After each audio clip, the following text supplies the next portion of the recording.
uh,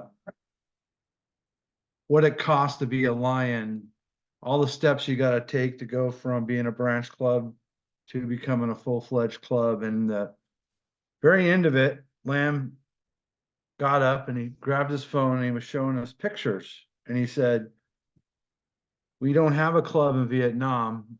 So I went ahead and started one. And he has like 25 members. They're going to do a service project. He's hired a lawyer to help because of that being a communist country. He's got to follow some rules. And anyway, he's super. It's not a real club yet, but hopefully today we'll talk with the ladies from Lions International and get there. But one guy that's been a Lion less than a year believes in this so much that he went to his home country and wants to start a club. And he's thinking he'll have 100 members by the next trip he goes back. So anyway, I just want to encourage you. We're doing some great things. The GAT team, Jody's been working very hard on all this, so let's give her our full attention and get this meeting started. Go ahead, Jody. Hello, everyone. It is awesome to see you all this evening. I am actually just want to comment on what Craig just said. I think sometimes we overlook our newest members, and they could be younger, they could be older, they could be anywhere in between. The reality is they are fired up about being a Lion. They want to do things, they want to be involved, and they want to spread the joy of Lionism. So they are a perfect opportunity, have conversations with them about who they know, where they see a new club, or how we might want to talk to their friends about joining the club, or give them the materials they need to start a club. It's a really great opportunity, Craig, and that's a really great example of what it really takes to find that spark plug. Someone who really believes and learns what we've done and is really excited about what it is we do and wants to spread it beyond. So that's awesome, Craig. Very, very good news. So I wasn't able to join you at our last session. And I hear you guys had some great conversation and are making some really good progress on where we're going with things. I wanted to go through and just show you what we're going to do tonight. We are going to be covering quite a bit of material. We're going to recap. Right now, we're in the middle of the recap of what we're doing. We're going to go through what the informational meeting is, what the organizational meeting is, new club applications, charter approval, what to do to plan for charter night and how to support the new club as they do the planning. We're going to talk a little bit about how you continue the club development and go through some awards. So it's a pretty full agenda. We do have a past district governor from your multiple, Kevin Guest, who's also going to give some tips and tricks, and we'll take some question and answers from you on how to start a new club. What have you found as stumbling blocks? Where do you need help? What are the sticking points you're hitting? So we'll be going through all of those materials. Jody, just real quick, Kevin is a sitting governor. Oh, he's a sitting governor. Hey, that's cool. So. Awesome. Very cool. All right, well, let's move on and let's go through where do we stand? You know, where are we on new club development? We started this process in early February. We're now in the middle of March, and happy St. Patty's Day to you all. They will get done in time for you to go have a green beer this evening. But, you know, this is the same chart we've seen since we started this whole process. And this one is as of the end of February, the most recent numbers. As of the end of February, you had a goal. Actually, the goal for the year was 22 new clubs. As of the end of February, you've started 4 new clubs. But what's really exciting on this right now is you have reorganized 34 clubs this year. Those are clubs that had fallen, were in status quo and moved beyond and past status quo and were put into suspension and off the charts as Lions clubs. So great work to the teams, because that is also a process to go through. So great work to you all on getting all those clubs back on board. The sad news is you've dropped 28 clubs. 28 clubs no longer in existence for Lionism. So this is where we stand right now. I know, based on all the conversations you're having and all the things you're doing, that by the end of this year, these numbers are going to look a lot different. And we're going to talk more about that a little bit later in the curriculum here for the evening. By the way, you are currently all muted so that we can get through the curriculum.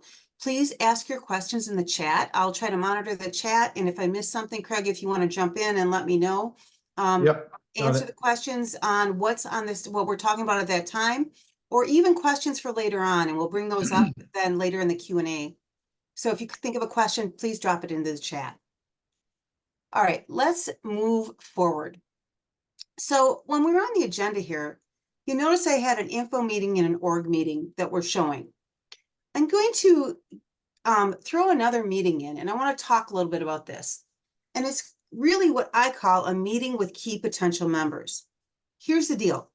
The informational meeting is a broader meeting where you hope to have a lot of potential Lions show up.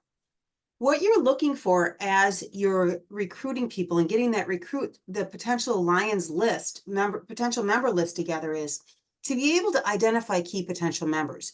Maybe you can contact the mayor. If someone on the city council or town board or whatever it might be, identify those key potential members. Once you've identified them, make sure you assign a recruiting team member to contact them. Now, ideally, this person that's going to be in contact with them is a friend of a friend or is in the community and known in the community, but that's not always the case. Anyone can have the conversation as long as they can get a meeting or get a call with these people. And this can be a phone call. It doesn't have to be an in-person. And what your job is at this point is to really talk about the fact that we're working on starting a new Lions Club in the area. There's growing needs in the community. And we have recognized you as a key potential person in your community that can come together with other key people in the community to talk about the needs of the community and how a Lions Club might help to meet them. At the end of that, you ask them to come to what I'd call a stakeholders meeting. That stakeholders meeting, you have the date and the location preset beforehand. Try to look at people. Who are you talking to? Are you talking to lawyers? Are you talking to whoever it might be to find a date that might work and a location? At that stakeholder meeting, it should be only a couple of Lions. You don't want to overwhelm them with 15 Lions in the room and three stakeholders. You're trying to get these movers and shakers in the room. You're trying to have a conversation with them and give them the power to talk about what's going on in their community. What are the needs? Where are the opportunities for service? You can use then at this point, many times, if it's a community that doesn't have a Lions Club, they don't know what Lions do. So this is your opportunity to give a brief, I call it dog and pony show a video about what Lions do. I've got some of them in the folder for you. There's a ton of other videos that kind of overview what Lions do. And then use some of the brochures, etc., to help push through the conversation. We talked before about the hello brochure, and I forgot to show you a key point of what I was supposed to start the session with, but let me finish this and then we'll go to the materials. So this key stakeholder meeting, at the end of it, you're trying to get them to agree to join the club and be part of that spark that's going to get the club moving. We all know it takes that spark. As external people from the community, we can't be that spark. We need to find that local person who's interested and willing and wants to make that difference. And then if possible, at the end of that meeting, you either set another meeting with that team or to invite a few other key stakeholders in, or you set an informational meeting date and location and have someone assigned from that group of stakeholders to put it together and have your Lions that are there to support them. That's the process and how it works. That is, in my experience, the best way to go about it. Because as Craig was talking about the informational meeting they held, and it was really their cabinet and only a couple other potential Lions. So that doesn't always look the best. So having that pre-meeting with those key stakeholders is really important. If possible, do it in person, not on Zoom. In person, you can read them better, etc. If you've got, the only way you can get it done is via Zoom, do it via Zoom. Or maybe you have a hybrid. We have some people in person and some on Zoom, whatever it is. But you don't want to have more than 3 to 5 people, I think, at that meeting of potential key stakeholders. And you start working out the plan and where you go from there. that will make it a lot easier for everybody because they start taking control right away. They start taking ownership. They see the needs. They say, oh my God, we got someone else to come and help. You know, Rotary's only doing this or Kiwanis is only doing that. Here's what we need. So there's that piece.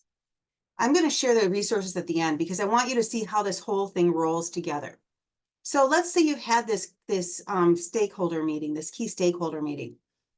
You now have put some promotional materials out into the community. You've invited the whole community or whoever you've invited to come to this informational meeting.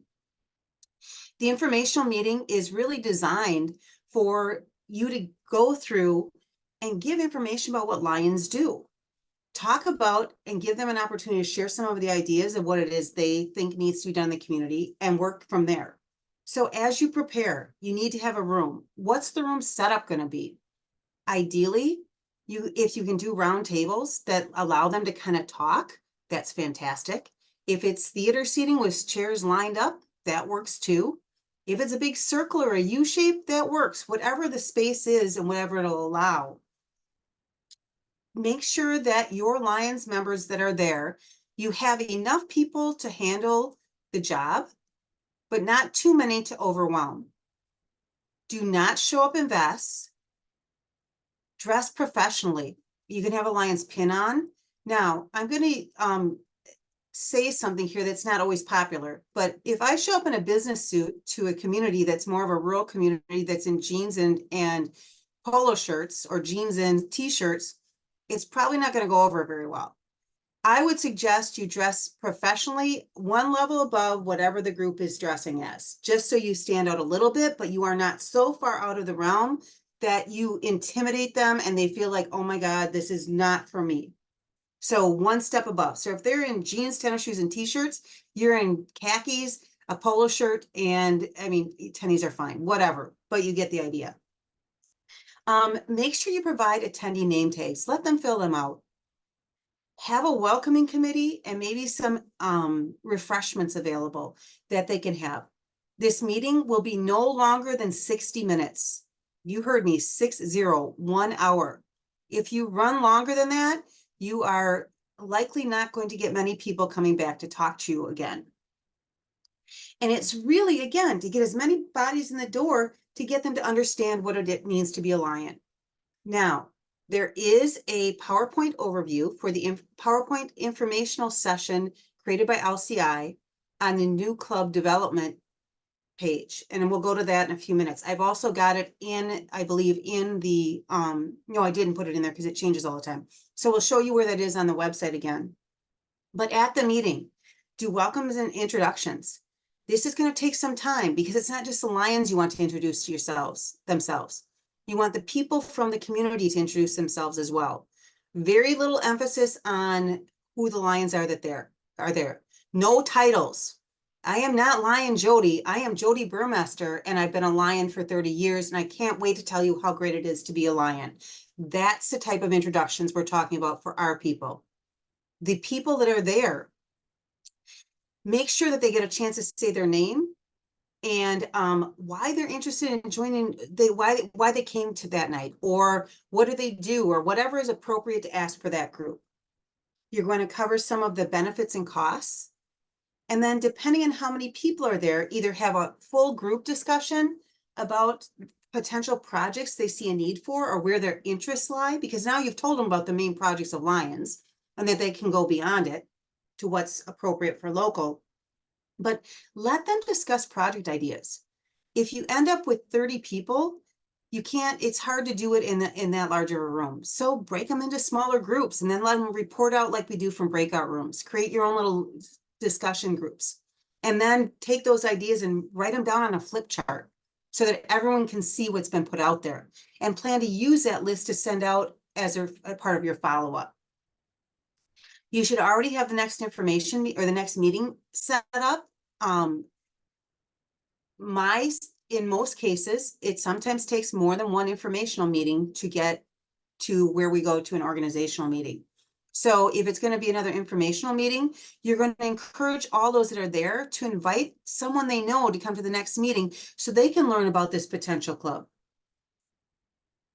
If people, you're gonna offer them an opportunity to join at that point and give them the membership application and collect charter fees if possible, if appropriate. Back to this charter fee thing, we talked about this in one of our previous sessions. People under 40 and some of us even older do not have these things called paper checks anymore. So making sure you have an electronic means of accepting payment for their dues is going to be important. Being prepared for that is going to be important. Making sure that you have a system that allows you to collect that money, because the club is not an entity yet. So likely this is being set up either through the parent club or the district to allow these funds to be collected. And then, as I said before, asking members to invite friends and family to the next meeting. As a follow-up, you will have collected, as part of everything, their email addresses. You're gonna, the next day, an email should be sent out to everyone that attended or didn't attend. So if they attended, thank them for coming, thank them for their input, send them the list of what was talked about in a separate attachment, not as part of the email, and remind them that the next meeting is coming up on XYZ date. If you want to get really fancy, you could have them RSVP to the meeting using some of the software that's out there. There's free software, Sign Up Genius, and many others that you could use to get people to sign up for the meeting. Not necessary, but it is an option if you think it will help. You're also going to then send a follow-up email to the other prospective members who didn't attend. And this email is going to be similar, but it's going to say, hey, we missed you last night. We had this great discussion. Here are the projects. Here's what's coming up next. Here's blah, blah, blah, blah, blah. Recap the meeting and try to get them on board. Promote the next meeting however you can across the community, via social media, posters, all the things we talked about in the marketing session. And then the day before, send meeting reminders. Make sure you send the meeting reminder in a way, at the bottom of it, you add something, hey, forward this email to 5 friends and invite them to join us too, type of thing, and go from there. Now, the reality is about 20 to 25% of the people who signed up and said they were going to show up are not going to show up at all. So you're talking about a quarter of the people. So in theory, plan for, let's say you invite 20 people, expect that 15 will be there, give or take. There are a few ways to increase the attendance. Make sure you follow up with the leads within 48 hours of the initial contact via phone or email. So if you're the one that made the contact to this, invited this person to the informational meeting, make sure that you have it in your schedule to follow up with them the next day or the day after, at the very latest, to say, it was great talking to you. We're excited to share more about Lions with you and have a conversation of what the community needs are. Looking forward to seeing you whenever the informational meeting is. Again, inviting the prospective members to bring a friend. A lot of people today are less social than they used to be. The pandemic changed a lot of people's way of doing business, we'll call it. You know, they don't go out as much. They're a little more circumspect. They feel more comfortable bringing someone with them. So that's a great way to do it. And then, again, reach out to your local newspapers, use your social media. If there's a local radio station, if you can get a segment on the local morning news or the new news show talking about this new club and what you're hoping to do and why you're doing it, it would be fantastic. When you do that, again, our Lions titles don't mean anything to the general public. They don't mean anything. So whether you're PDG, GMT, LMNOP, whatever your title is, it's irrelevant. Don't say I'm Lion so-and-so. Say I'm Jody and I've been a proud Lion for however long it is. That's what you do. And that's how you talk to people as well, because they're not going to want to talk to you otherwise. So that's what the informational meeting is. Again, there could be more than one of these. If you have to do a second one to get enough people to be able to start a club or a branch, you're going to need to turn around and recap and do pretty much the same thing at the second one. You may want to have, maybe for the second one, if you have to do a second one, you either do the full schedule with all of them again, or maybe you take the ones that were the first session and do something more with them kind of off to the side while you figure it out as you go along. But you may have to repeat you're going to need to make sure that anyone that's new there has a basic understanding of what Lions is about and how we work and what the opportunities are before you go back into discussion. So once you've got a good number of people that are interested and they're turning in their charter, their membership applications, you move on and you schedule the organizational meeting. By the way, in case you all don't remember, I will have all of these slides available for you dropped into the folder, the shared folder after this session, so you don't need to worry about it. So you'll have all of this to refer to. But again, the preparation is all the same. You're not changing anything. Depending on the numbers, you may want to change the room setup or something along those lines, but it's really not much different. You're going to, again, welcome and introductions. You're going to have these lists of projects, of potential projects. I suggest you and your team organize them by category. So if possible, you can use our Lions categories of service projects. You've got diabetes, you've got, you know, environmental, you've got whatever it might be, and then what the others are. And then have them choose the top 3 ideas. What do they think is the most important, them as a group? You're going to explain the club chartering process. Part of that, and part of the biggest challenges I've seen in starting a new club, is getting them to agree on a meeting date. Because let's say you've got 20 people that are now sitting in this room at the organizational meeting, and they're excited to be Lions, but the meeting date, the club decides to meet they want to be a breakfast club and they want to meet at 7 a.m. and this is a young parent that can't do it. So then that person's like, well, I'm out. You as a lion and leader in this and trying to get this club going, maybe you can have a discussion about whether the club wants to have one meeting as a breakfast meeting and one meeting as an evening meeting, or offer them other ideas that might allow others to join in.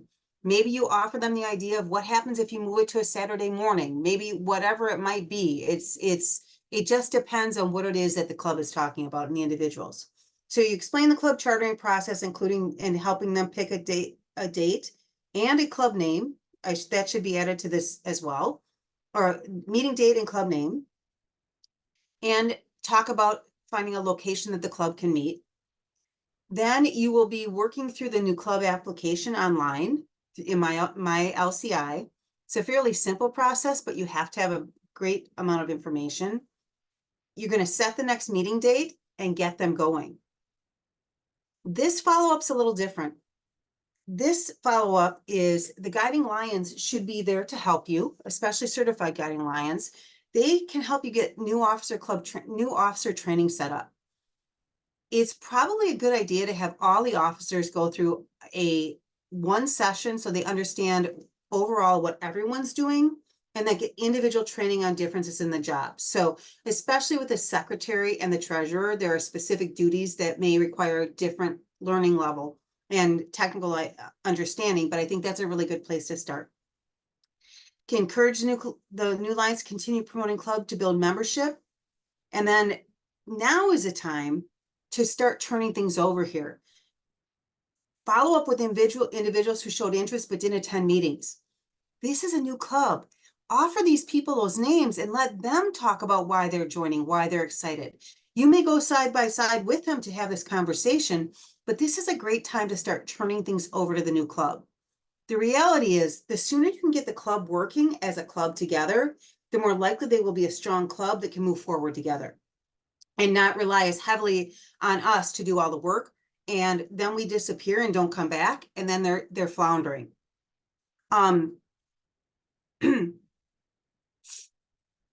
That's the basic follow-up with the club.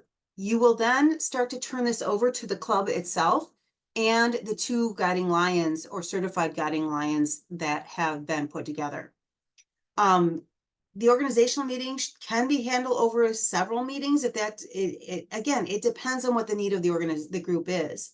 It just depends on how it all works with everything. You also are going to want to let the rest of the clubs in the district are already aware. Hopefully you've made them aware that you're starting this club because they've sent you some prospects, but let them know that this club is here, and maybe see if anyone want to become an associate member to just add some new numbers to the club. So we will talk about Stan's question a little later as we get closer to what happens when you lose a number of members. But for the time being, that is the key stakeholders meeting, the informational meeting, and the organizational overview meeting. Again, two key things to take away from this. Number one, dress one level up from who you're presenting to, who's going to be at this meeting. Number two, no Lions titles. And number three, make sure you do not overwhelm the people there with the number of Lions that are there. You should really, at this meeting, the certified guiding Lions should be there. A couple of members of the exec team, if you got a extension team chair and the GMT maybe, and the governor, and maybe a member of the parent club would be great to have there. Or two. That's more than enough people to handle what's coming in. Perhaps the zone chair is taking care of registration, but make sure you don't have 20 Lions there and you only have 10 prospects. The PowerPoints on the screen, you can see we have a QR code, and I'm going to go here on the Lions International homepage as well, so you can drop it into the chat.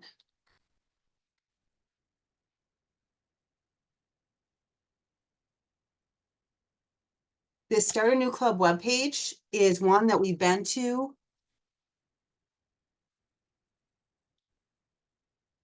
on every time we've been together, and it is a key resource for you all.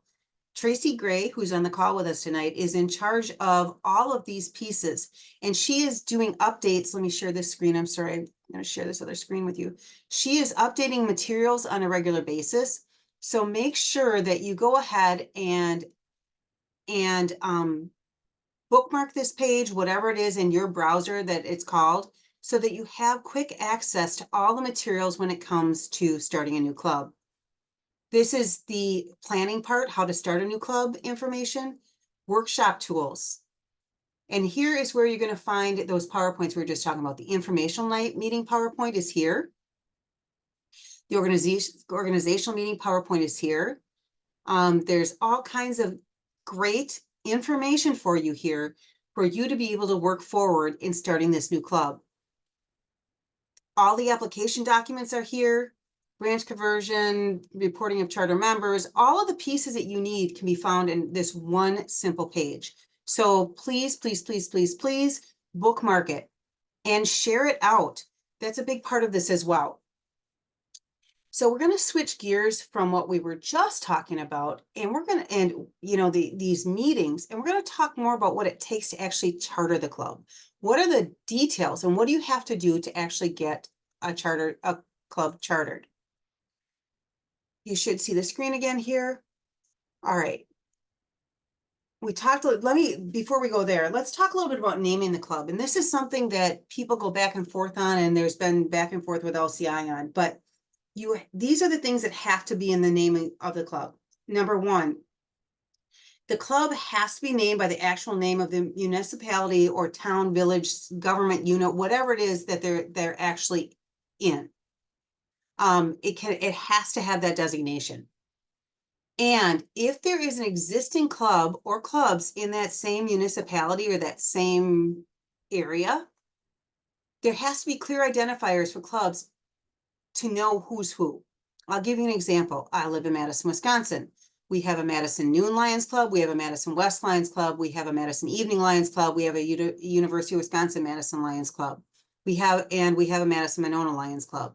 So we have designations for each of our clubs to differentiate which club is which.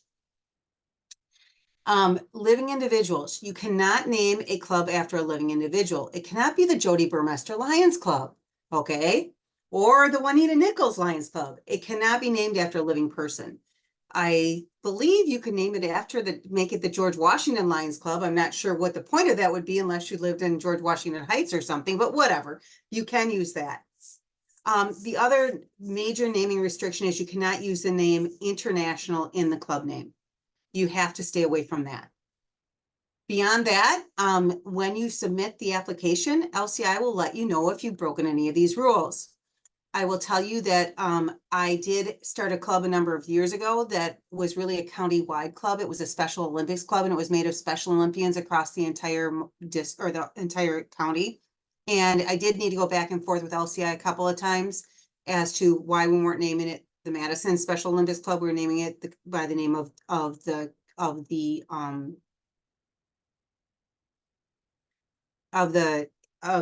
county, excuse me. So that is definitely something to keep in mind. The other thing I will tell you is because, and I'm going to use this same club as an example, this club was called the Winner's Circle Lions Club. That was not acceptable. It had to have the location designation. So according to LCI, it was the Dane County Winner's Circle Lions Club. Say that fast 5 times or even once. So the club did I call it doing business as a DBA, and they just call themselves the Winner's Circle Lions Club, even though their official name on all the paperwork and their EIN with the IRS was the Dane County Winner's Circle Lions Club and with LCI. So that is something you can do if the name ends up being too long.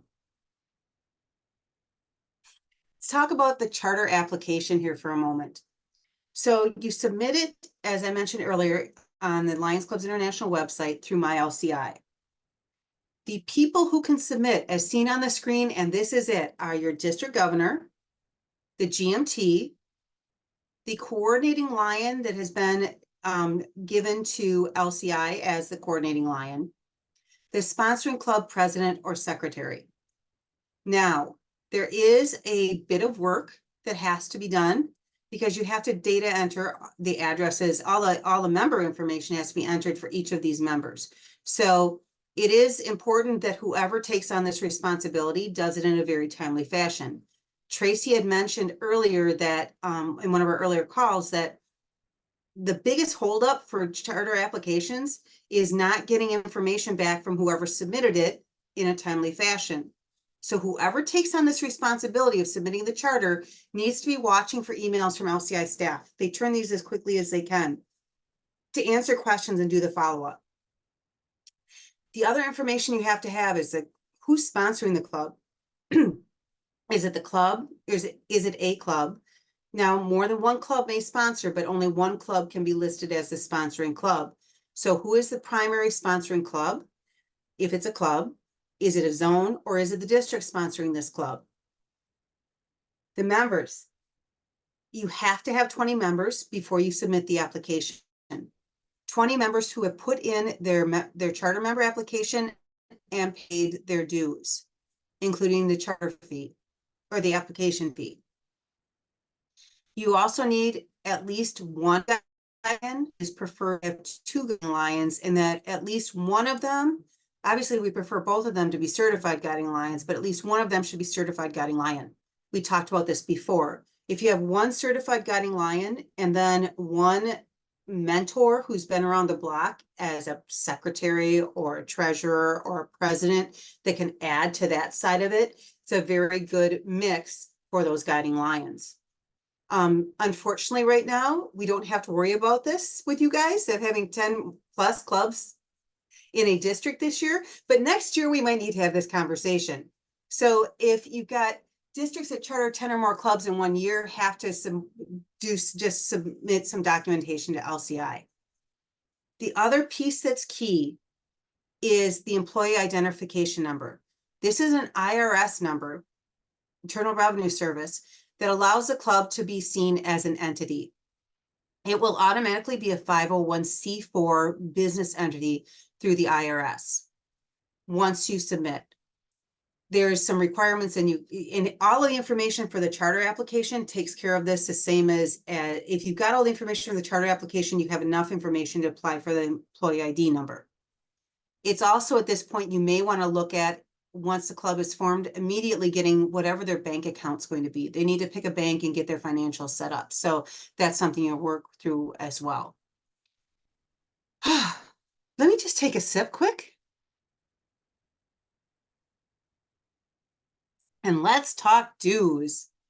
I know there's a question on an earlier call about dues, but this is the fees, dues, and discounts page, that slide that I've got up. But I also, for you, downloaded a actual dues schedule from Lions Clubs International that allows you to be able to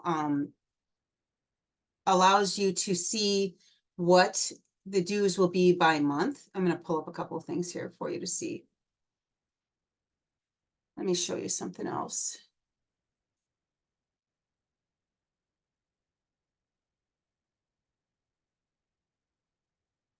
So I have dropped this in for your purposes. I've dropped this into the shared folder that we're going to review again in a few minutes here.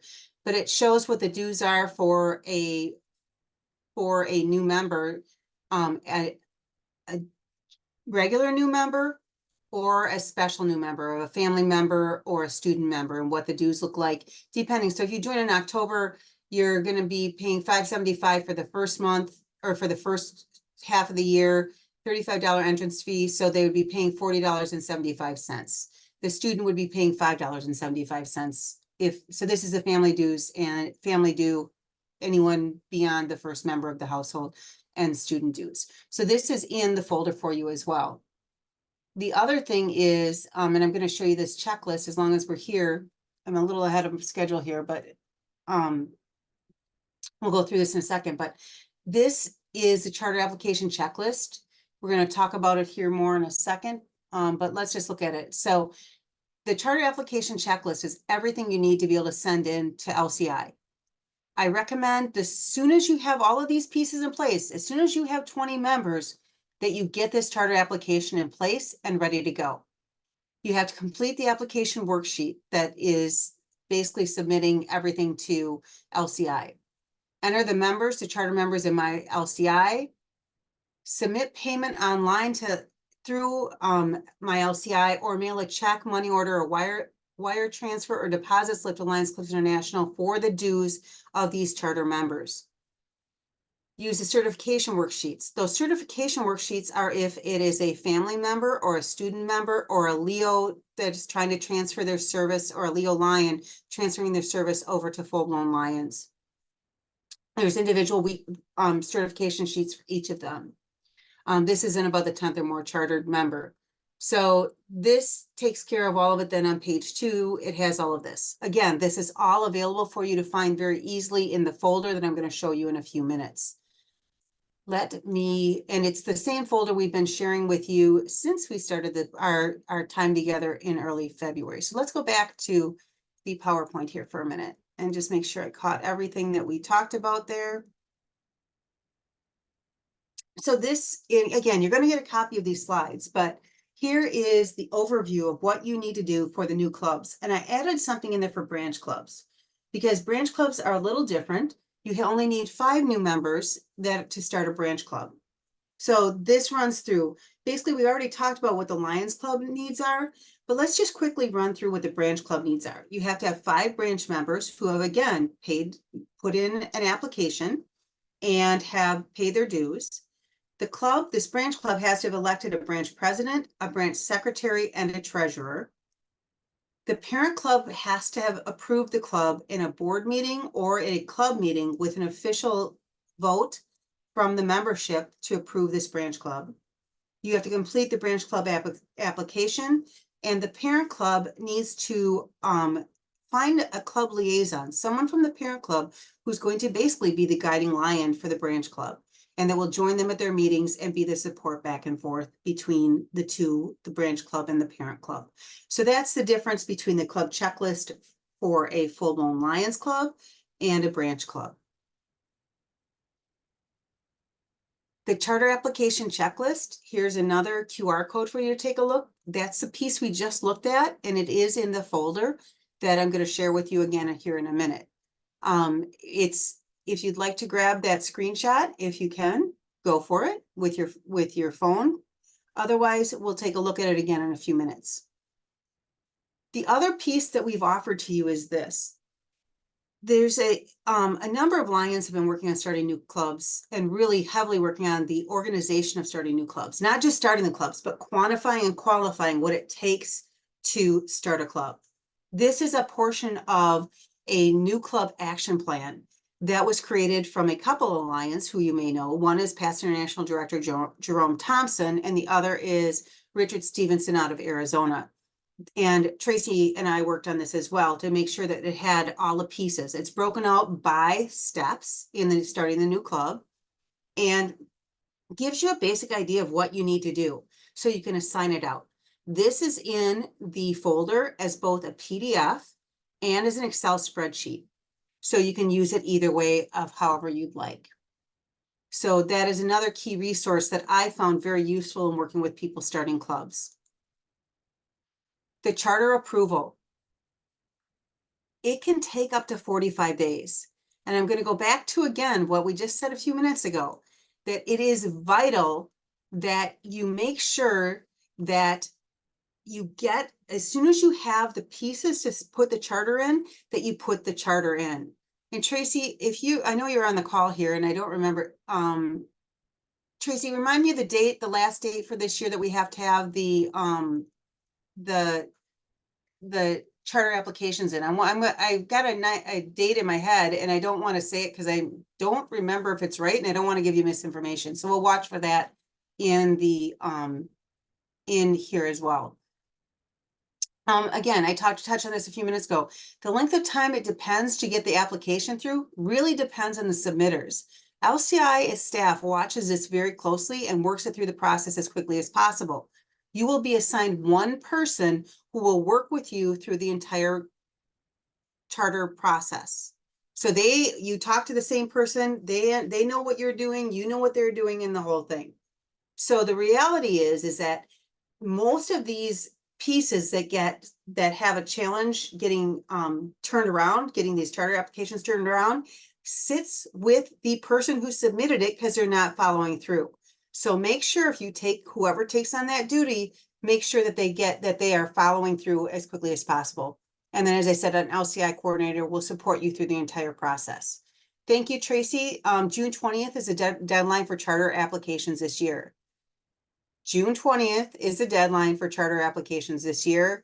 And one more time, June 20th, 2024 is the deadline for applications this year. So it is an important piece to note. But if you get them in as soon as you've got the numbers, then you don't have to worry about it. All right, we're almost to the point where you're going to get some really fun information here. So a few more things to go through here. Here's what happens next. Once your charter application is approved, the charter materials will be sent to the district governor to present during the charter night celebration. These are things like the charter itself and other pieces, key pieces that come along with the pins and different things for different offices.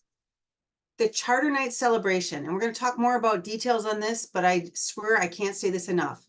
Let's start with the club should plan the date of the charter night with the sponsoring club. The new club should be in charge of organizing their own charter night with support of the Guiding Lions and or the team that's been helping to start the club.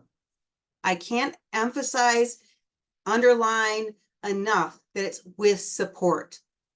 You are there to give them information and let them create the charter that works for them. You can provide them with some background of things that have worked in the past or different clubs have done. You can help them reach out to invite people. Perhaps you want to invite an ID or a PID or a keynote speaker. You can be their conduit, but it really needs to be them that are taking the responsibility for this.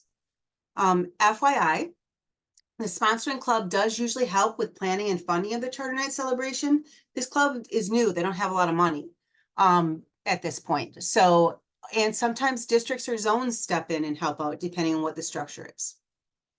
The other key piece is that charter members are the people that are not only there that night, but within 90 days of the actual charter date, the date that LCI approved the charter, anyone that joins within those first 90 days will be listed as a charter member of the club. Some people are really jazzed about being part in on the ground floor, so to speak. So that is a key point to keep in mind. You'll see a tip down at the bottom of this that says charter date and charter night dates are two separate items. That's what I was talking about. The charter date is a date that LCI approves the club as a club. Charter night is the night that you have the party to celebrate the new club. If the charter night occurs after the 90 days, all members joining during the night are considered regular members of the club.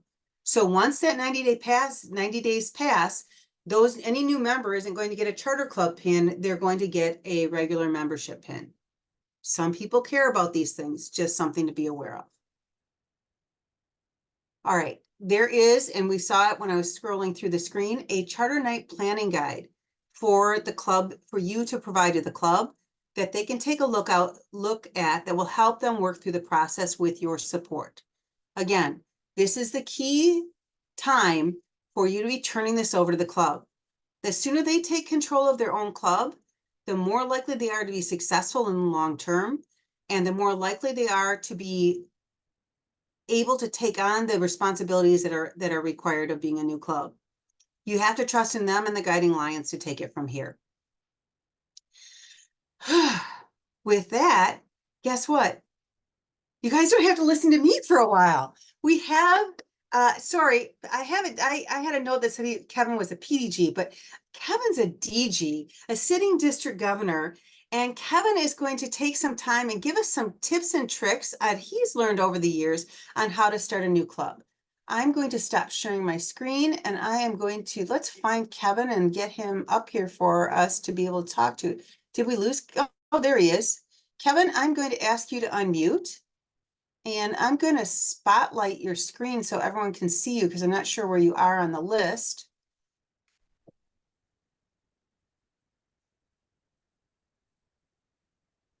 There he is. Good evening, everyone. I'm going to seriously confess that I really don't have anything to say after that presentation. I don't know what I could possibly add. That was about as comprehensive a presentation I've seen. I literally called Juanita and said, Juanita, what the hell am I supposed to say after this? So what I can talk about, though, is I got a lot of friends in this room, a lot of fellow governors, and a lot of colleagues. And I think one of the things we can talk about, though, is how do we develop the team that's going to execute this?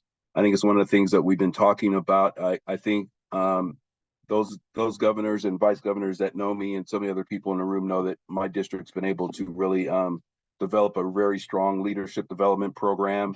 And we've been able to kind of take some things that we've been able to share with a lot of my fellow district governors here. And so one of the most important things is how do I identify people that are willing to go out and do the work, and how do we find the skill set to match where we're trying to go and who we're trying to recruit.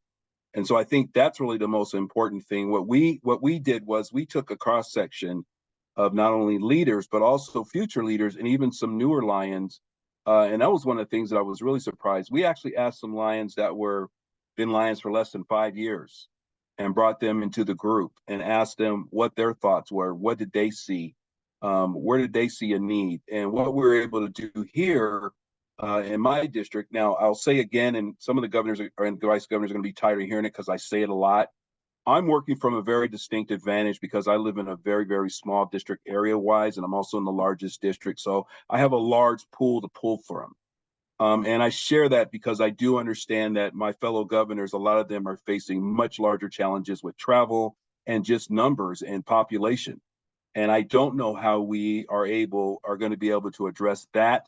But I do know that for those of us in California, I think for the Burgundy Bunch that's coming in July 1st, I think one of the challenges that we face is how do we as a multiple figure out some type of plan to be able to support our rural governors to give the kind of level of playing field so they have the same advantages. And I don't know what that looks like, but I know it's something we need to throw out there, and it's something we need to continue to take a look at. My team this year has been very, very strong. It was a pretty easy no-brainer. I took our sitting past international director and added him to my global action team. As a matter of fact, I put him in charge of my global action team as my extension chair. And so we developed a plan to identify and target from the backside and how to identify all the lines that we were losing. So we came up with a pretty detailed plan where we identified 24 struggling clubs. And then we brought in a strike team that I developed. And our strike team consists of all of our 2 certified instructors, our 7 FDI graduates current, and then also our ALI graduates, our regional graduates. And then also we identified 6 up and coming Lions and added them to the strike force. And then we took a look at these clubs and took a look and identified who knows these people in the club, who has the best relationship with those clubs. And we kind of dissected it out and disseminated it out that way. And we assigned 2 people to each club to be able to reach out to them. And so far we've had a pretty good success with getting some of those clubs up and running. We also had to take a look at some clubs that were started in the last several years, where the sitting governor and or the Guiding Lions were not as active, and we had to take some hard look at some of those clubs. And fortunately, I have a past council chair that's been documenting all of the progress with the clubs for the past 12 years. We were able to pull up his data and actually see which clubs were actually partnering with the district while we were trying to come up with these new ideas. And then we set an emergency stopgap, a safety net, or any Lion that thought they might want to work with that club. And so we're able to assign people to all 24 clubs. And so far, we've been having some success that way. We did come up with the second piece that we did. We came up with a District 4C4 growth plan. And I don't need to review it because essentially I basically have 90% of the things that Patty Jody just shared are in our plan. But we were able to identify a couple of key areas for people that know where I'm at. I'm in San Francisco.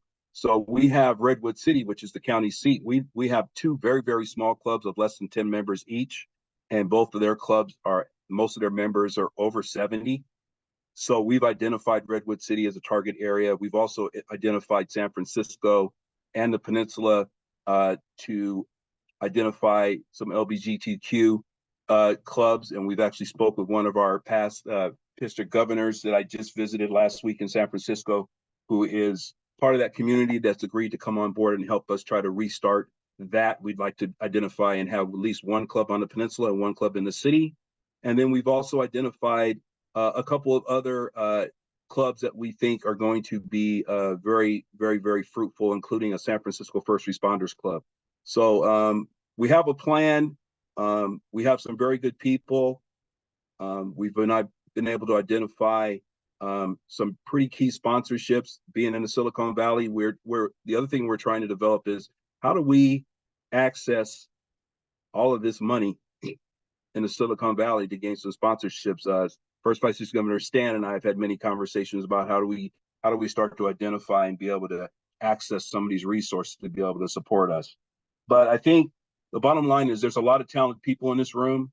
As a sitting governor, I know myself and our fellow governors, we have our thought process has been that we have done everything we can to try to stabilize our multiple district, fully understanding that in less than 3 months or so, the Burgundy Bunch is going to be taken over. So we've kind of shifted to be able to basically provide them with the goals that we set, the ones we've been able to attain, what else needs to be done, and then really kind of shift our whole commitment to making sure that they have the best opportunity to hit the ground running on July 1st. So I hope that gives you a little bit of overview about what we're trying both in the district and the multiple district. But again, I think teamwork is the main thing, being transparent and being able to take constructive feedback. I'm very appreciative of the Burgundy Bunch because I've gotten some phone calls from some of them where they've been able to share some things that they saw. And I think that's the beauty of it. Having a group behind you and having a united governor team of all three governor teams, both the governors of first and the second, and all of us having a seat at the table, I think is going to really press us forward and give us the best opportunity to have a very successful multiple district moving forward. I think their ability to take notes and be able to make corrections and see the mistakes that we made and be able to utilize that as a template for what they can do moving forward. And also for the Gray Group as well. So I think I'm very hopeful. We feel like we've made some progress this year. There's more to do, and we're very thankful that we've been able to kind of establish this new way of thinking where all three governor groups are united as part of one great district governor team. Kevin, So those awesome comments, and you hit the nail on the head as to the key to success with this. Having a governor team, we call it, we have monthly executive team meetings in my district where we invite, it's the district governor team, the three governors, It is the secretary and treasurer for the district, and it's our full GAT team, including GMA and our LCIF coordinator. And we talk about our plans. We cover what's going on currently. We cover what's going on going forward. We have subcommittees working on different pieces depending on what it is that we do and what's going on. And that truly is the key to success. And long-term success for your districts is really, that is a key to long-term success for your districts and making your districts relevant to the grassroots Lions. But now I'm going off on a soapbox. So let me go back to some of the other things you were asking about here for a second, because I thought it was a really great point. So finding those top recruiters is really important. Who recruits the members in your district? What's wrong with having a recruiting call? Have a Zoom call where you invite everyone in the district to get on that's interested in getting recruiting tips. Give each of these top recruiters 5 minutes to give their recruiting tips, and then have an open forum discussion about recruiting. That's when you start to see some people come step up and have one of your team members sitting in on each of the breakout rooms for your discussions, whatever, to identify these potential people that you would like to invite to these teams. We have to look at new ways of doing things. We can't get these numbers easily from LCI. So how do we do it? We create something like that is a value added and helps our current clubs grow as well. The other thing, and I thought it was a really great point, and it's the distance comment that you made. You know, in the large metro areas, yeah, you've got a smaller geographic area, you have more bodies, you have more people, yada, yada, yada. The club that won the first, I can't think of the name of the award, the most membership, highest membership percentage, or the district that won the highest membership percentage growth last year for the first time with the Jesse whatever trophy, sorry, apologize. Jesse Robinson. Not firing properly, is from Utah, in a very large geographic area with very few humans. You know how they did it? They took their district GAT team and then they reached out to local government officials or someone in these different communities and said, here's what's going on. Do you need people doing service in your community? Oh, yes, we do. How about you set up a meeting for us? We'll come out and we'll talk. And it's just an informational meeting. They started, I want to say they ended up starting 8 new clubs last year because that's how they did it. Now, it's more convenient if you can train people, if it's a very large geographic area, to train people to go or schedule a couple of them and only send 2 people from your team, whatever it is. You're going to have to get creative, but there is definitely ways to go about that. And if there's interest in that, and Juanita, I will hook you up with the Eisenbergs, and they would love to come to talk at your GMT session about what they did, because they've got some really great insight into how they did it. They literally walked into restaurants, had people sit down, and they started talking, and they started clubs. So it was they got a really great system down. And Carol and Mike Eisenberg are great. She's a PDG and he's a PC past council chair. So that's a great point. Couple other things I really love that you talked about. What are you doing with those people that went to ALLY and Regional Lions Leadership Institute or Faculty Development Institute? What are you doing with these people? Are you inviting them to join your teams? They may not want to take on the global leadership team coordinator role. They may not want a huge role, but they have a lot of experience and a lot of knowledge that you should be taking advantage of. And this might be a great spot for them to jump in if they've got that interest level. The other key point I will give you, and a couple other stumbling blocks I've seen. Number one, only if you have a small group and you don't have that big team behind you, focus on one at a time. Don't worry about starting 5 clubs or 3 clubs. Look for one club, work through the process, and then move on to the next one. I have seen over the years a number of clubs where districts that didn't have the resources to support new clubs, because this is another key point. If you don't have good guiding lions or the right guiding lions that are supporting that club, and you start too many clubs at once and your district can't support them, those clubs are likely to be gone within 18 months to 2 years at the most. All that work for nothing, and now you've got a black eye in a community, because as Lions has a black eye in the community, because here they came in making all these promises and they're gone in less than 2 years. So make sure that your goals and your plans meet what you've got available as resources to support this club, or these clubs, I should say. The other thing is the meeting location. If you can convince them to go to a meeting location that's going to allow them to have service projects built in, you are way ahead of the game. Boys and Girls Club. Why not? Maybe you meet at, we have some organization called Centro Hispano here. We have public libraries. All of these different organizations offer a great opportunity for you to have a built-in service project base that you can expand from. If you want to start specialty clubs, a vision club, you know, they can meet where at the library and then be working directly with the schools, or maybe they get a meeting room in the school somewhere. I don't know, whatever it might be, but look for things that bring people together or bring the group together. If you're working with a hungry, maybe you meet at the food pantry in the side room. I don't know, but try to build that consensus and build something that makes sense to everyone. Beyond that, I mean, I'm not going to lie to you. Clubs don't usually just fall in your lap. They take work. And if you can find those key members, if you as a team can identify the right community, we talked about this in our first session, how to find the right community, and identify a few key people. Let's say the school superintendent doesn't want to join because they're already in 50 other things. Okay, who, you know, is your assistant superintendent someone?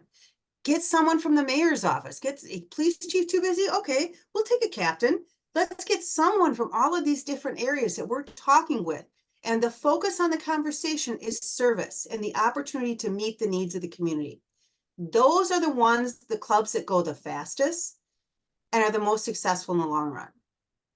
The challenge comes in that I've really seen is when you get a club that's long point, in all steam ahead, and 6 weeks later, they're, oh my God, I got nothing. We're not getting anywhere.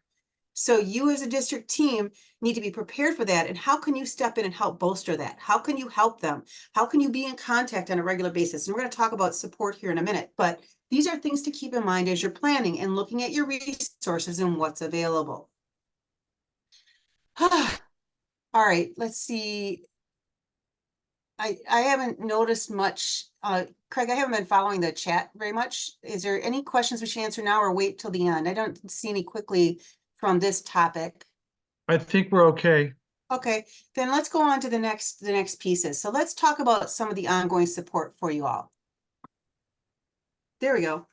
So the ongoing support, your sponsoring club, who's sponsoring it? It's your jobs as a district team or your GMT or GET, whoever it is, to provide assistance and counsel as needed to the new club and to visit the club meetings. I'm sorry, that's what that's what the sponsoring club is supposed to do. They're supposed to provide assistance and counsel as needed and join the club. Go help them on their projects, help them find a new project, help them work through, help them get the job done. Your guiding lions, we've talked about this, and I'm going to say it again. Having two is really important. Even a monthly meeting of a club, getting to them, depending on how far they are from the guiding lion, is challenging for 12 months in a row. You can't always make it. A guiding lion needs to be at every meeting. I can tell you from just getting off of a stint as a guiding lion at the end of this last Lions year, there were questions at literally every meeting about, oh my God, and this was a Lioness club that was had transitioned to a Lioness Lions Club. So they'd been in the Lions world and they had questions about how everything worked. So what is this zone meeting thing? Why do we have to go? I mean, questions like that came up at every single meeting throughout those 2 years. We talked about this also, that transition of power. Turn the power of the club over to the club as soon as possible. Let them control their meetings and activities. Give them the responsibility and let them bring in those new members. People don't join Lions clubs to go to meetings. They join Lions clubs to serve. So giving them the chance to step up and serve, whether it's in a leadership role of the club, it's taking on a new service project that they're going to lead the charge on, whatever it might be, is super important. Continued member recruiting is something that the guiding lions should be out and should be helping them remember to keep asking new people. Quite honestly, it's if you build it, they will come. If the club is active and having fun and doing service, you will see people coming in without doing a whole lot, especially in a smaller community. As part of the continued member recruiting, make sure that you hand over social media accounts and other promotional resources as soon as possible. I suggest that one of the guiding lions or someone from the district, if need be, stay on the account in case something happens, that you have a backup that can still get access to their Facebook page or whatever it might be. But please make sure that you have someone in place, then get that social media over to them so they can create their own social media. Give them the support they need and turn it all over to them. We talked briefly about grants at our last meeting. At the last meeting when we talked about that, or that I was at, excuse me, we're kind of at the end of the rope here. The grants are gone for this year, but for you first vice district governors and second vice district governors, keep this in mind.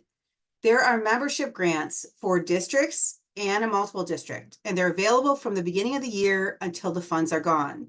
The applications are on the Lions Clubs International webpage under, if you search membership grants. There is also, and equally as important, a public relations grant that's available. This is a multiple district grant, and it's up to $15,500 with a 10% match from the multiple district. Those grant applications open on July 1st and have to be submitted by September 30th. Those grants are then taken up and by the Public Relations Committee of the International Board of Directors at the early October Board of Directors meeting, and they give out the funds for the year at that point. So it's very important that we take care of that, you get that in. My multiple district is currently using that grant, the PR grant right now, to do a social media campaign for a statewide service project on composting and food waste reduction. And it's drawing attention to our Lions in a way that people may not have seen us before. So it's a really important piece of it. Before I leave here, Tracy Gray from Lions International says she has an update on some funds that are still available for grants for specialty clubs. Tracy, I just asked you to unmute. I unmuted. Awesome. So specialty club workshop funds are still available for this year. I have some funds that have not been given out. I just took over the program a couple weeks ago. So the person before me kind of dropped the ball. So if anybody would like to do a specialty club workshop, it's up to $1,500. It will pay for the facilitators' mileage or travel expense. It pays for if you want to rent a room to have the workshop, if you want to have food or snacks or handouts or whatever you want to do. If anybody's interested, please email me. You can email me at tracy.gray@Lions Club. You can email just specialty clubs at Lions Club. Membership at Lions Club. I answer all of them. I pretty much answer every membership email. Send me a message because I have money that you can still apply for this year, and I would love to give it away. I talked to PID Pat about it, and she said, tell you all she would love to see specialty clubs. So Tracy, just to clarify, that is not, that's money to hold a workshop, a local workshop on how to start specialty clubs. And just give the Lions in your area a chance to understand really what a specialty club is, that it's much easier sometimes to start them because as a Lion, you might have to go out and find 2 or 3 people that are very interested in, that are teachers, and then they'll bring their friends. So you're not having to do a lot of the legwork. They'll do some for you. So I'd be more than happy to literally walk you through how to do the workshop if you want me to do that. But it's a great way to get clubs started. And like I said, I have money left for this year. It's the only money left for LCI this year. So if you want money, talk to me. You know, that's fantastic. Tracy, thank you. And thank you for joining these calls because staff works, Tracy pretty much works 24/7 from what I can tell at this stage of her life. So thanks for jumping on because I know there's other things you could be doing. Even having a personal life every now and again might be nice for you. So that's a great opportunity. And you need to hear from the district governor or the GMT to enact that? Anybody can apply, just go to specialty clubs online, but it does need a district governor's signature. Okay, But it doesn't have to be the district governor who's doing the workshop. It doesn't even have to be a titled lion.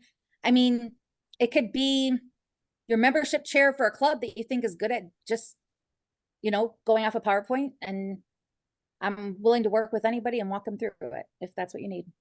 excellent. Tracy, thank you so much for all the support and everything you do. No All problem. right, so let's switch gears and talk about awards. Some Lions are very motivated by receiving pins and patches and things like that. And this may be something that draws people in to help. So there is an extension award that's available. And that is available to the two Lions who assisted, to two of the Lions, the key two Lions who assisted with the development of the club. District governors are eligible for district governor extension awards. Here's another membership in general award. There is a family membership banner patch, and that's given to clubs who added 10 or more family members at the time of their charter. So when you add 10 or if it's a family club, I've seen a number of them come in where every member is their family clubs, their husband and wife or partners. And there is a award given for that, a banner patch. The new club gets a sponsoring club banner patch. The sponsoring club, gets a new club sponsor banner patch. If you're sponsoring a campus club, there's a special campus banner patch that the sponsoring club will get. If it's a branch club, the club branch award goes to the club branch liaison, and it's a pin. And then there's a whole slew of mission specific awards for Mission 1.5 that we don't have time to go into, but there's a lot of awards that are available for Mission 1.5 as well. Let's go through I swear we're almost at the end, and then we'll let you guys ask some questions, and I'm going to show you a few more resources. So new club recruiting materials. If you want to get them yourself from the LCI webpage, on this slide, there's a QR code, obviously, but there's also a whole bunch of the list of the names of the actual materials, and also the actual number that LCI has assigned to it if you'd like to order things. I'm going to go and show you the Hello brochure again one more time. It is my favorite piece of all times for going out and starting clubs, and I'll explain again why that is in a minute. Let's actually do that now before I do a few key takeaways. How about we do that? All right. Couple of things. When you're talking to potential members, and I've seen this work fantastic. When I first go into that key stakeholder meeting, I like to have a short video that it shows what Lions are about on a global scale, and then follow it up with this Hello brochure. So let me, in case you've never done this, let me show you something here. There's this thing called YouTube out there, which most of you have probably heard of. And I should be sharing that screen right now. I searched on Lions Clubs International, and there's a whole slew of videos out here that you can pick and choose from as to showing what it is that Lions do. I'm going to show you one that I think is particularly good for this session. Make sure, or for this piece, make sure you look for one that's 3 minutes at most. But look at this. We are Lions International. Let me open this up. Lions International, serving a world in need. Oh, sorry. Let me rewind that. Let me optimize for video clip here. Let me go back and replay it. We are Lions International, one association of global volunteers, one foundation for humanitarian grants, shaping the future, one act of kindness at a time. In neighborhoods, in communities, across borders, continents, and oceans, locally and globally, Lions International is on a mission to improve health and well-being, to strengthen communities, to support those in need. This movement matters because the challenges facing our world are real. Through the power of service and generosity, we can change the course of history. We are Lions International, serving a world in need. That one is a fantastic one, and I'm actually going to drop that link. I did not download that for you yet, but I will download that and add it to the, add it to the folders here for you. Hold on, got things doing things all over the place. There's a number of other great videos out there, but that one's the most recent. And again, it's 60 seconds long-ish, and it gives us all the information you need. Most Lions videos from LCI are 3 to 3.5 minutes max. So find the one that makes sense for what you're looking for. And again, you just go to YouTube and search on those. I do want to show you this document or this folder. I've been referring to it in sessions. I've referred to it often tonight, but I want to make sure you know that this is here. And I'm going to share with you, this is the link. I'm going to share it in the chat for you. Resources link. And I'm going to call it session resources link. So it's different than the resources links from LCI. Most of these materials came from LCI, obviously, but there you go. All right, this has been shared with all of you. You should be able to access that by clicking that link. I hope I shared the right thing. Let's just make sure. Jody Elizabeth. That link for sure will work. I don't know for sure if that other one did, but it's organized in a very, in my mind, logical fashion. There is these membership contacts that Tracy was kind enough to share with all of us. So if you're looking for the different humans to do who's doing what, it's all there. There is a virtual background that I have on the back of my screen here for that. But under Club Charter, there is the charter application checklist, that new chartering a new club team checklist that both the spreadsheet and the PDF that we talked about. The join together charter application that we talked about a couple of sessions ago. I added 2 things here that I think are important. And I think most people do not realize what the different membership categories for LCI mean and how they're defined. This is the board policy manual, chapter 17, and it's the membership chapter of the board policy manual that defines and explains what every single membership, if this would come up here, I wish it'd stop doing that. Type of membership is, how it works, what it means, what it costs, different things of that nature. So I think it's a really important thing for especially the membership chair, but all of us to be aware of. And that gets updated on a regular basis. That membership dues spreadsheet I showed you earlier is also here. That one. This is the Mission 1.5 Chartering Tips MP4. It's a video. It's very short. It doesn't have a lot of detail, but it's got something. There's the needs assessment for the community needs assessment and the new club development TK1, which is, I can't remember. I usually rename these for myself because they don't always make sense. Oh, it's a new club development guide. So that's all in that one place for you. But then we also have all the marketing and recruiting materials are here. The benefits of being a Lion. That video we looked at, the Changing the World one, with the Delaware Lions, Daniel Marnie Elkins video, recruiting posters, the Hello brochure. The Hello brochure I'm going to show you again in a minute, the Just Ask brochure. The LCI marketing planner, which is that new piece. And then we talked about this during the recruiting part when we're talking about recruiting, but here's this. These are who would be a great Lion. This is the opportunity for you to use technology. Now, this happens to be a Google Sheet. Microsoft has something similar. Is a place for people in Lions or whomever to share the prospects that they have with you, so you can get their names, their email, phone number, how this person knows them. This happened to be an area that was starting 4 clubs. And if you can use the name when you contact them. And it's an opportunity to drop 3 or 4 of these, 5 of these. I think we gave them an opportunity to drop in there. But what's really cool is then, and I cleaned this out, but you will get all their names and everything. So you can assign them and adjust this spreadsheet. It updates automatically. It's a really great tool for you to use to keep track of who the recruits are. And again, at the end, hand it off to the individual or the club that's as they take over.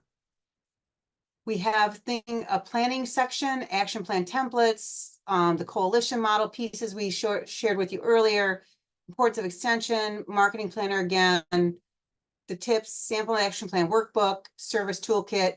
There's a lot of resources here. And then the workshop materials, the different sessions that we've used and shared throughout the time. So you this will be here, it's not going away. So you can access it whenever you'd like, and it's available to you and ready to go.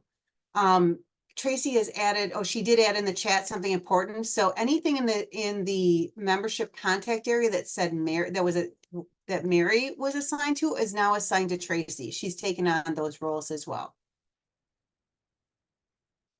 Tracy's added some great information about if you email Tracy at tracy.gray@lionsclubs.org, she can send you the application and help you with the process and training for that grant she was talking about for specialty club grant workshop. And then on the top of the Start a New Club webpage, there's a button you can click to order materials to be shipped to you. And I think I have that still up here somewhere. Here we go. I'll share that with you so you can see where it is.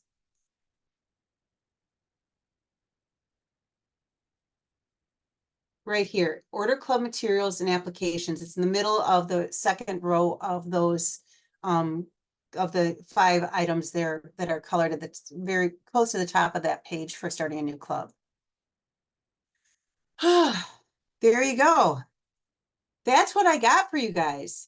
Now it's just a question of what did we miss? What are you dying to know? Are you still awake out there? I actually think, Craig, do you think I should just unmute them and have them raise their hands, or let them unmute and raise their hands, or how would you like us to? Yeah, let's do that. All right. Everyone is now allowed to unmute. Do not please unmute unless you have raised your hand. If you don't know how to raise your hand, it is under, if you hit the ellipsis, the more button, the more with the 3 dots above it, there is reactions and it allows you to raise your hand. It looks like Linda's the first questioner. Excellent. Linda, what can we do for you?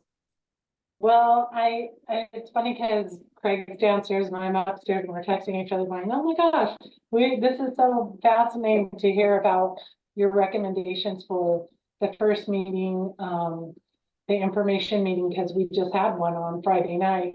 And I'm super excited and proud to say that we checked almost every box. There were a couple I was like, oh, we forgot to have like the new members share about themselves with the group, and there was only 2, so we really should have done that. But other than that, like we hit the nail on the head, right, Governor Drew? Like we had all of those things, yeah. And it was just, we just kind of were just, I want to say kind of winging it, but you know, a lot of us on the call tonight were there, so that was very confirming for us and made us feel really good. And I wish we would have the information regarding the dues, like the table that you have, which we're going to have to go back and visit, because that was one of the things that we kind of debated about, like how to guide them on that. But very exciting. Thank you. That's awesome. When you have the dues discussion, by the way, once the club is decided to form, one of their first decisions needs to be what their dues are going to be. So, Right. you know, we know what the dues are for LCI, for the district and the multiple district, but what are their dues going to be? What do they need to run the admin? And, you know, again, the Guiding Lions and the leadership can give some advice, but that's a really key part of the discussion as well. Right. Yeah, thank you. Cool. Thank you, Linda. Congratulations to you all for that session. Tracy's got a question or a comment. More a comment. I just wanted to remind everybody, as you're downloading all this stuff, don't forget around June 20th, the new year stuff will be uploaded, and probably 90% of the stuff will be changing because of Mission 1.5, and also international dues are changing. So keep that in mind as you start downloading stuff, to be sure to go back around June 20th and upload the newer stuff so you don't end up behind. If you search on membership dues, that's how I just did a search on membership dues, and I actually did the search on the LCI website. The new website, the search engine's better. It's not great, it's not perfect, but it's better than the old one. Better. And I searched on membership dues, and that's how I found that PDF. Yeah. Cool. Thanks, Tracy. Mhm. anyone else have questions, comments, concerns, things that they need?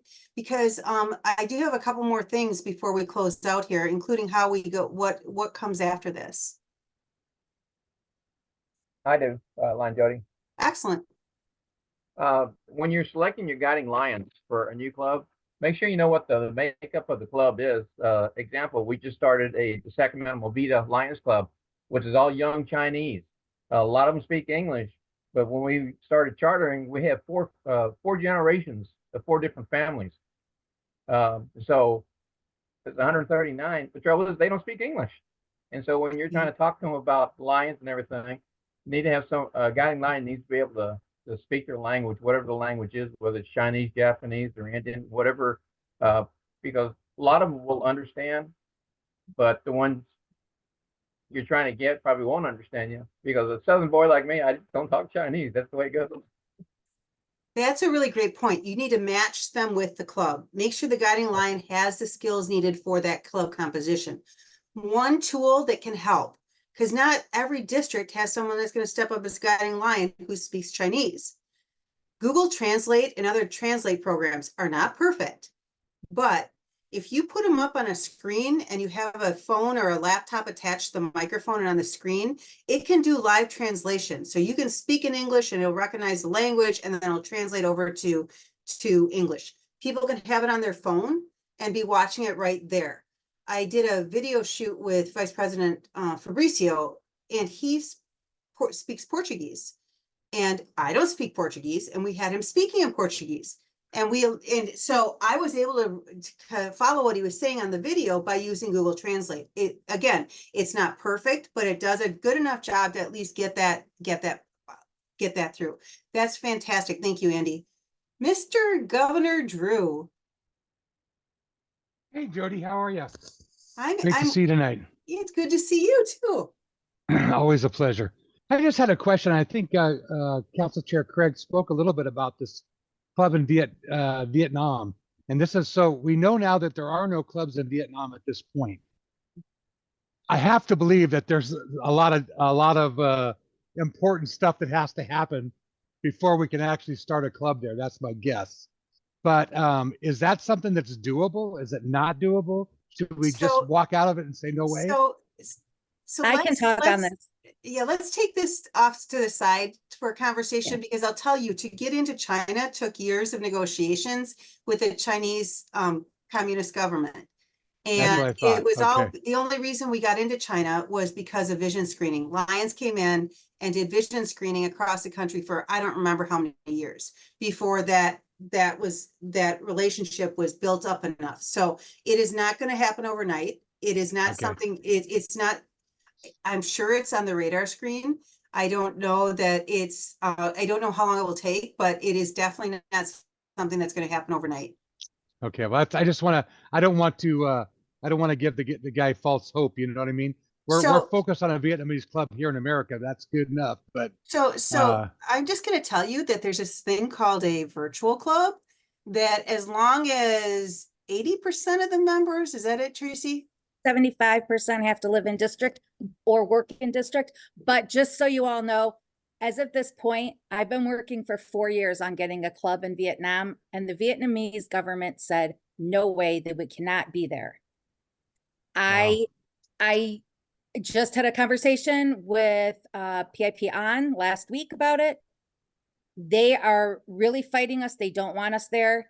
We actually have somebody who did some kind of service there, and it came back to bite us a little bit. And we aren't supposed to work in Vietnam at this point. The government has said no.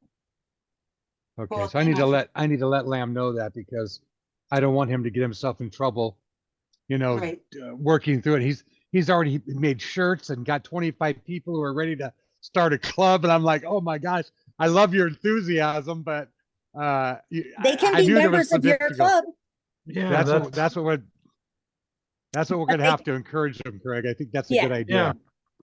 But you We're can starting him as definitely a branch email me. anyway, so. Email or call me and we can talk about it. But new countries is Okay. actually one of the things I'm also in charge.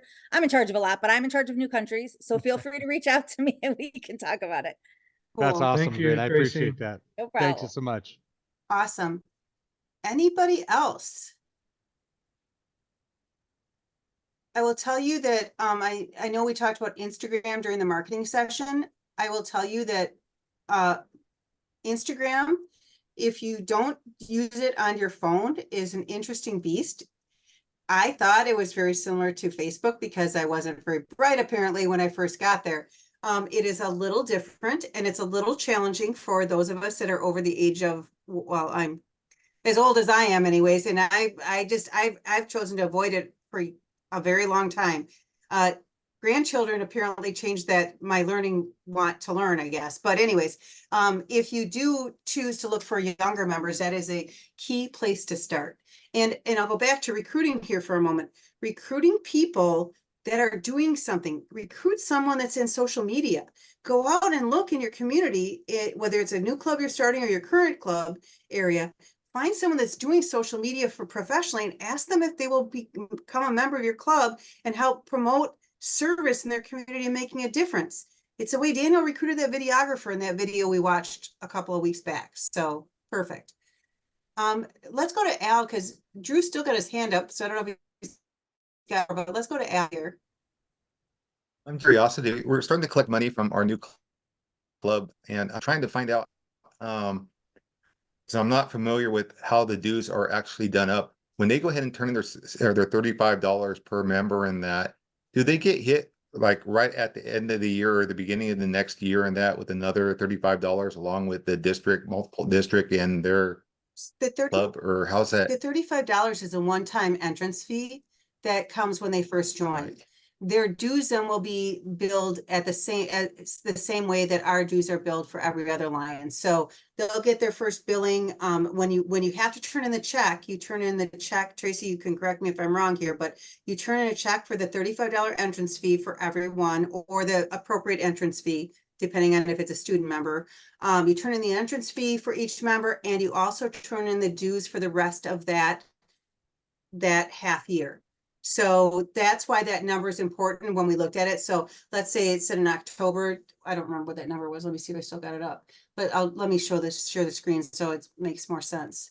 Alice, great question. So what happens is, let's say we start the club. Hey, let's start it now. Let's talk about it now. Let's say we're starting it on April 1st.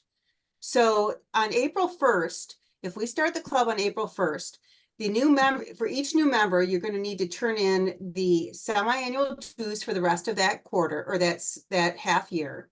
It's $11.50, and then pay the entrance fee of $35. So each new member would be billed $46.50, and then come July 1, it will rotate through and start with the regular billing cycle. Does that? Okay, so we should be so we should actually be collecting the 30 or the whatever that last, not the $35, but the 45 for March. Well, for April, I mean, we should be collecting that whole dues package in from them. Yes, because when you turn in the charter application, LCI is going to send you a bill for that amount. And that bill needs to be paid before the charter application can go through further. So that's why it's important to have something in place, either through the parent club, because or the district, to be able to make sure that check gets written. Now, I have started clubs where I've been involved in starting clubs where I've seen the Guiding Lion, one of the Guiding Lions, put it on their credit card because they didn't have another choice. The club didn't have a credit card, the district didn't have a credit card, whatever it was. That is obviously not ideal. We should be operating more in a business fashion, but yes, that will be what you're billed for when the charter application goes in. Okay, thank you. Great question.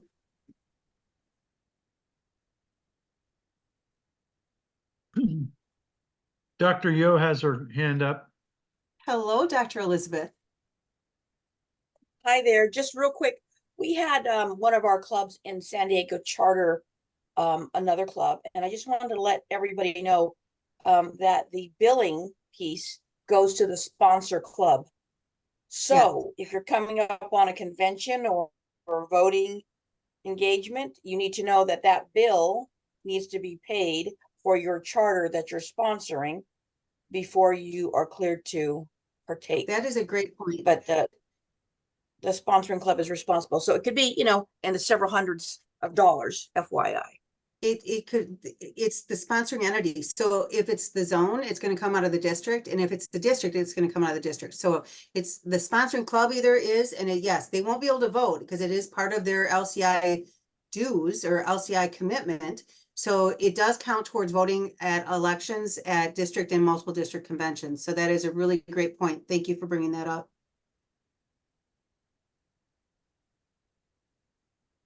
Other questions? I'm laughing at Maggie. She's Gen X as I am, and she runs her Club Insta. I'm getting there because I will at least follow some things, and every now and again I have to post stuff for multiple, but yes.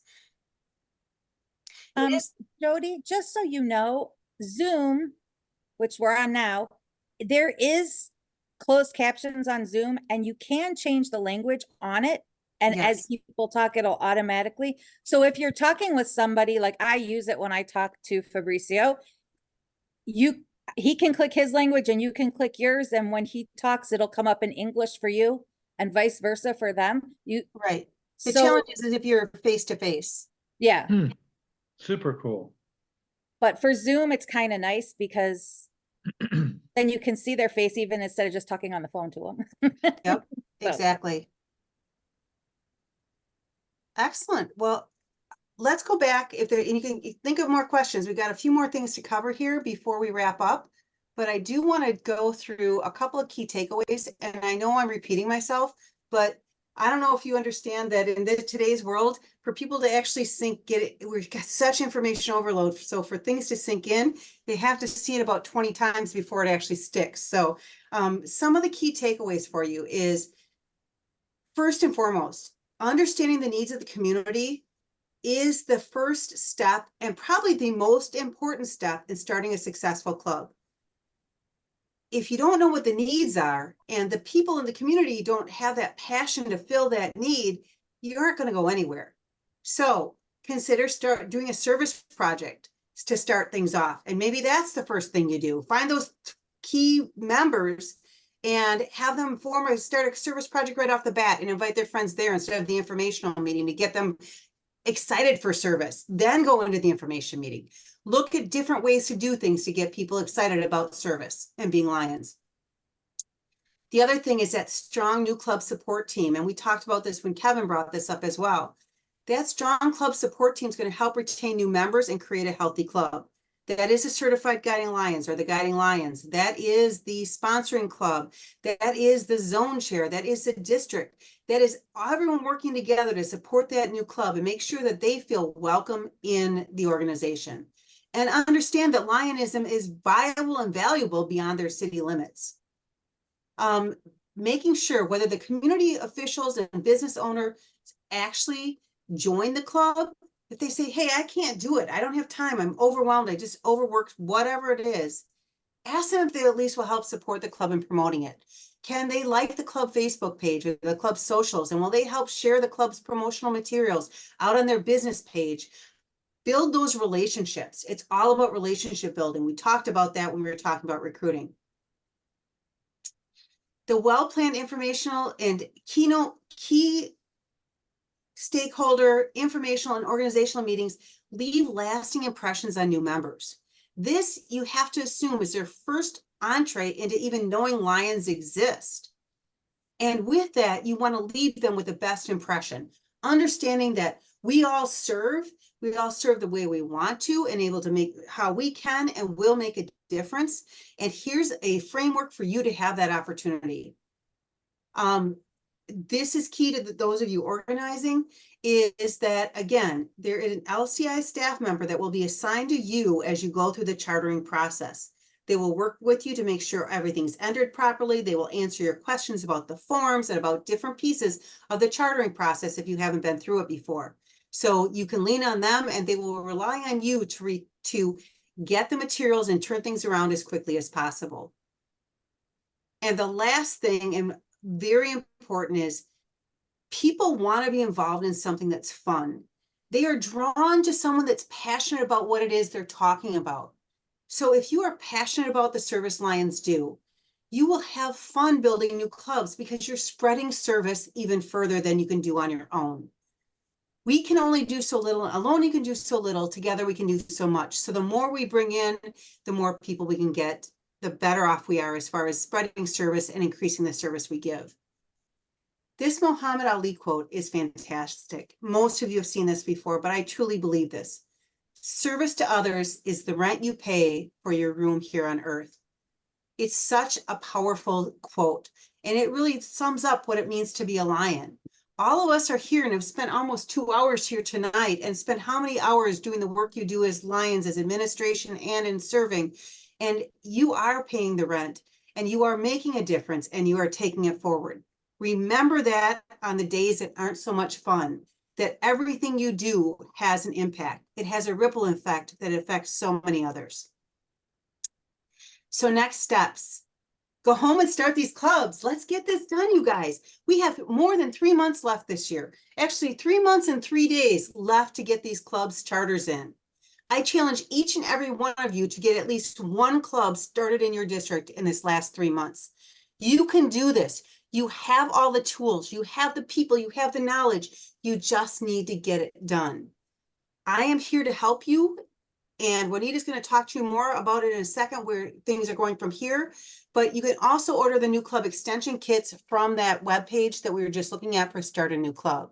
So Juanita, I'm going to stop sharing my screen and ask you to come on up and talk more about where things go from here as far as follow-up.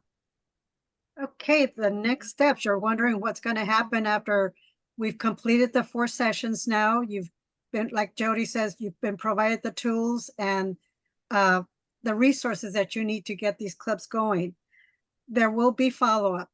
We are resuming our GMT meetings again.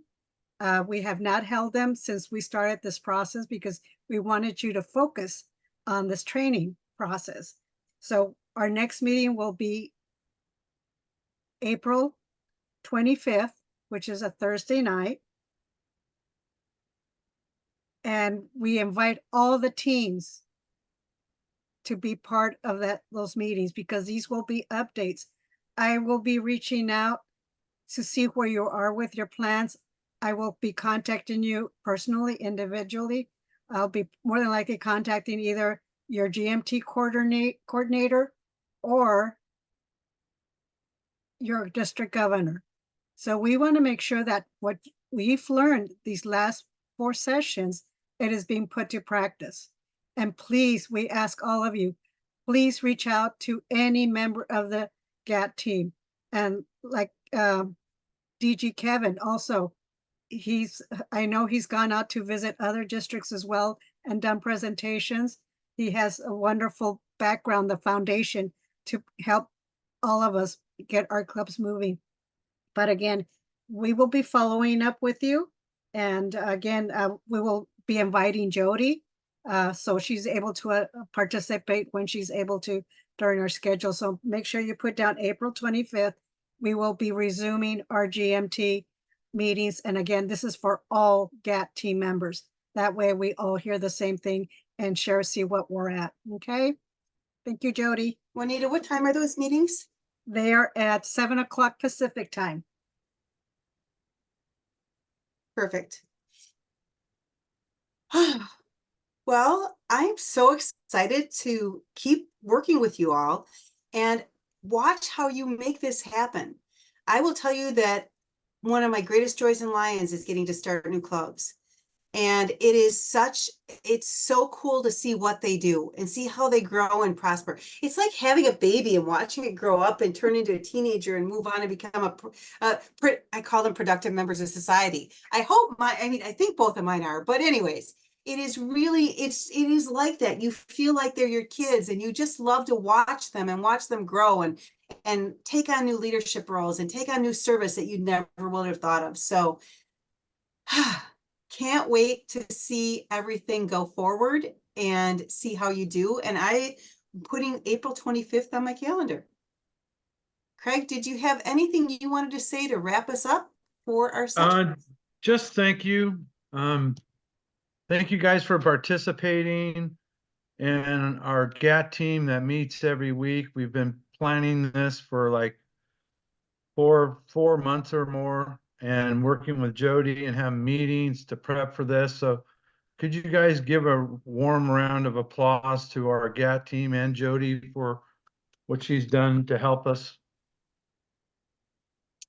Anyway, thank you guys for your time.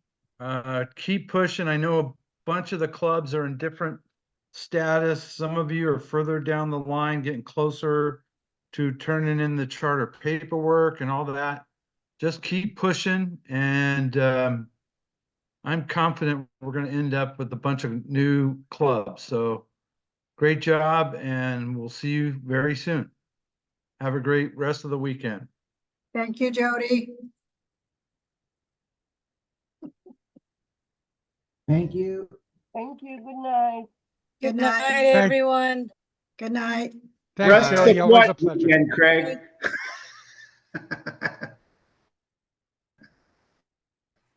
Bye-bye. Everyone. Bye-bye. Good night. Thank you, Tracy. No problem. Thank Have a you, good night. Tracy. I'll be talking with you this week. Yeah, I'll probably reach out to you tomorrow.